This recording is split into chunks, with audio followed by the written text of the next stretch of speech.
Hi everybody, Coach Allison back with week 42, Defy Aging.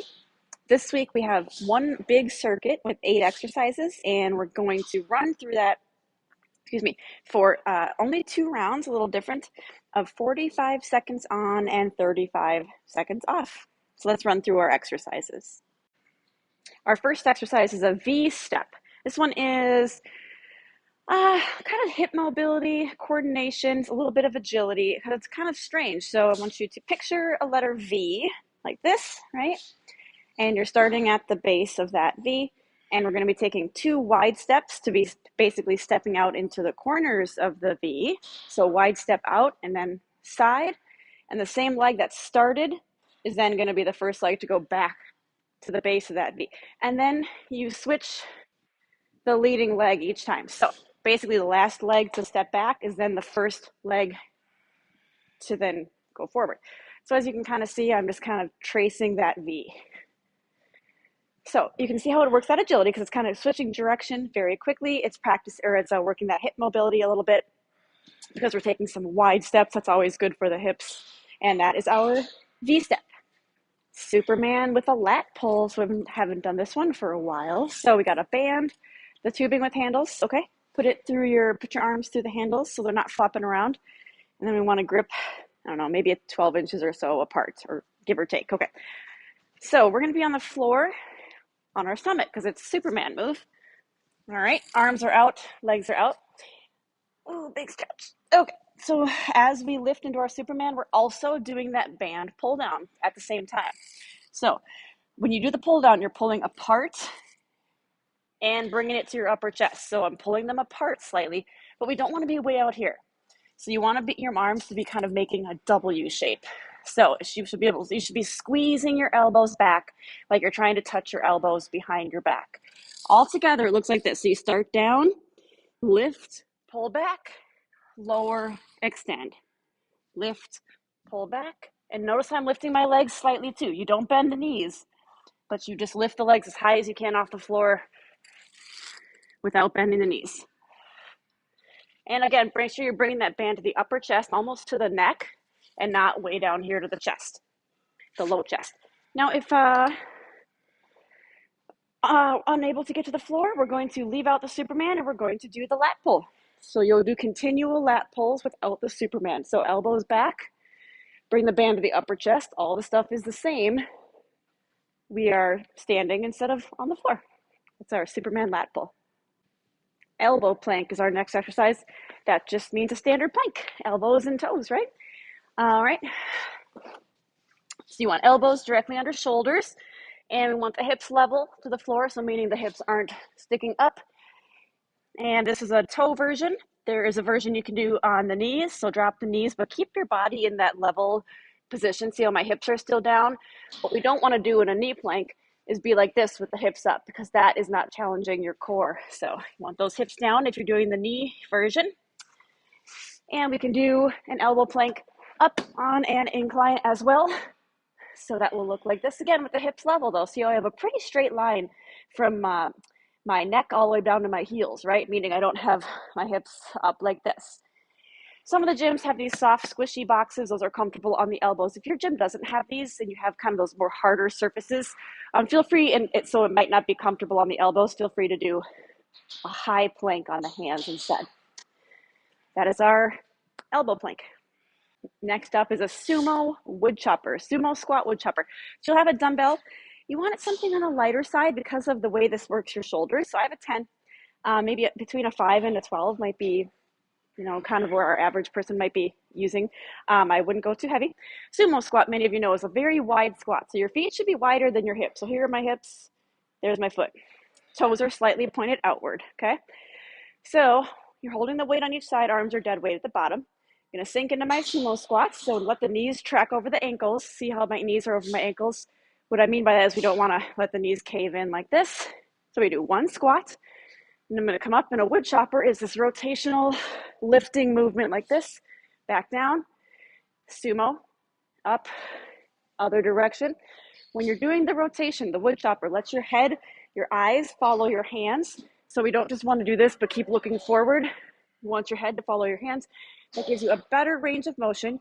We, all, we always turn better and farther when we are watching the direction we're turning. Also, watch my feet. You want to be pivoting the opposite foot. So I'm pivoting my left foot as I turn to the right. Now I'm pivoting my right foot as I turn to the left.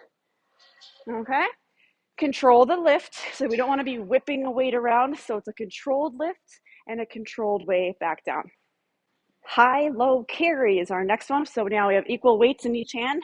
Okay? I'm going to take one arm, press it up. The palm is turned inward. See how my palm's facing in? So my fingernails are facing inside. Other arm is down at the side, palms turned in. Do your best to straighten this tall arm here as much as you can. And that takes work. If you're letting the arm stay kind of comfortable, it might be about here. We want to engage those muscles, straighten that arm so you can get your bicep close to your ear. So after you have the positioning, we go for a controlled carry, just like our farmer's carry.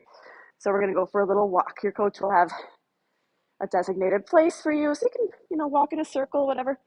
We're going to do, since this routine is two rounds only, we're going to do round one on one side and then round two on the other side, so you don't have to worry about switching sides in the middle. Our next exercise, Z hops, and we're going to go over a band. There is a reason for that. You can do the Z hops without the band, and I'll show you that. The reason we try to use the band, though, is to force a little more agility practice. Because when you have a band or something on the floor, it could be a jump rope, anything you can stretch out. When you have something to jump over, it's more of a need to be actually picking up your feet and not sort of dragging them. When you don't have something to jump over, you can be dragging your feet and not realize it. And the purpose of all these things with jumps and agility that we do for you is to help you stay strong in those areas of picking up your feet as we get older, right? So that's why I have just a regular agility band, regular resistance band laid out on the floor straight. And again, if you want to use a jump rope or something longer, whatever you want. So I'm going to start on one side. We're doing a double foot jump. It's a Z hop. So we're doing a double foot jump kind of in the shape of a Z. So a zigzag.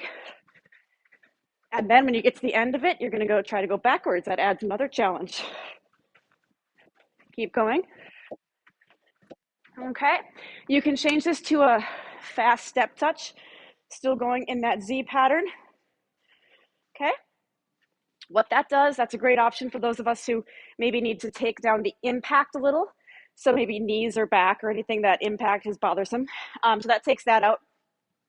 And if tripping is a concern, granted this exercise helps in the long run to avoid the tripping, but if it's a concern, feel free to do either option, the steps or the jumps without the band on the floor. So a lot of options for that one. All right, we have our overhead press with the up, up, down, down pattern. So it's a standard overhead press positioning to start. So palms are forward, weight in each hand. Typically, we go up at the same time with both arms.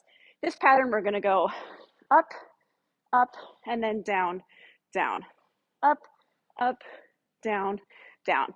And we keep that pattern going. It's tricky. I like to say like up, up, down, down in my head or even out loud. That helps because I'll show you what tends to happen when you're going down with the first arm. So I'm going to go down with my right arm first. That left arm tends to kind of want to sneak down a little bit too, but we want to keep it all the way up until it's its turn. So when one arm is not moving, it's staying completely still, and therein lies the coordination challenge with this type of press. So practice that. It's our up, up, down, down press. Last exercise, walking lunges. It's a toughie. All right, many of you are familiar with lunges. You take a big wide step. Okay, you're going to sink down. Remember, you're going down, not forward. So I'm not lunging my body forward. I'm going down, coming up. See how my body is still in the same place? I didn't go from here to here. And then you step the feet together at the top. I should go forward, I suppose. Take your next step, other leg, down, up, big step, down, up. You'll see I was getting my knee all the way to the floor. Go as low as you're able to go. You don't have to go all the way to the floor. A couple things to keep in mind. Watch my back foot. It's important you let your feet roll up onto those toes. See, the back of my foot, the flat of my foot is pretty much straight up and down, right? If you try to force your heel down, you can't bend your knee. Also, you want to make sure the back foot doesn't turn like this. Okay, that's really bad for your ankle and knee. So make sure the back foot isn't angling awkwardly out to the side. It does have to be perfectly straight, okay? Another thing to look out for with lunges, we're not leaning forward. I was a little excessive, but so we're not coming forward like that. Last thing, you want to keep your body weight in your front heel. So I'd say 75% of where the work is, where I'm pushing through the most is my front heel here. Okay, that's nothing you can see. It's just more of a feel, so focus on that. What we don't want to do is kind of sink. I don't even know what I'm trying to, we don't want to sink back like this. I overly bent this knee and straightened out your front leg. So if this is happening, your hips are sinking back, see if you can shift those hips forward. A lot of little nuances with squats. I'm going to show you, lunges. An option you can do for a little balance assistance, because lunges are a lot of balance as well. It's just kind of a bonus. Feel free to do these along, I got bands in front of me. Hopefully you can see me okay. Do this along a rack or a wall if the balance is a concern, and see how I'm keeping my hand on that rack. That'll give you a little security for the balance. Walking lunges. Okay, team, that is week 42. I'll see you back next week.